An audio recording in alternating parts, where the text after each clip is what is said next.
अस्सलाम वालेकुम, मैं हूं सबा भट्टी और आप देख रहे हैं MAT20 न्यूज HD। आइए नजर डालते हैं आज की अहम खबर पर। नाजरीन, अब रुख करते हैं दुमेल लटक की तरफ, जहां से हमारे district bureau chief Altaf Tahir की खसूसी रिपोर्ट के मुताबिक आज का दिन जानबाज शहादा की याद में है। SDO चंब तफसीलात के मुताबिक आज का दिन जानबाज शहादा की याद में है। हम आज उन शहदा को खराज अकीदत पेश करते हैं जिन्होंने अपनी जानों की परवाह के बगैर धूप, बारिश, आंधी, तूफान, खतरनाक हालात में कौम के घरों में रोशनी पहुंचाई। वो मुजाहिद जो बिजली के खंभों पर चढ़ के अंधेरों को शिकस्त देते रहे, फ़र्ज की राह में अपनी जान का नजराना देकर शहादत के मर्तबे पे फाइज हो गए।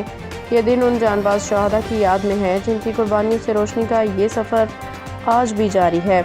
इनके हालात का इजहार सब डिवीज़न सब SDO मोहम्मद इजाज़ ने किया। उनका मज़ीद कहना था, आए हम सब मिलकर इन शहादा के दर्जात की बुलंदी के लिए दुआ करें, इस सेहत की तजदीद करें कि हम अपने फ़राइज़ ईमानदारी, दयानत और जज्बे के साथ निभाते रहेंगे।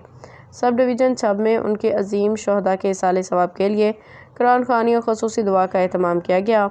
इस मौका पर लाइन सुपरिटेंडेंट साजिद हबीब, सब डिवीज़न सब या हाइड्रो यूनियन के chairman Shireen Khan, secretary general Mohammad Rizwan के अलावा ISCO के दीगर मुलाजमीन शरीक थे।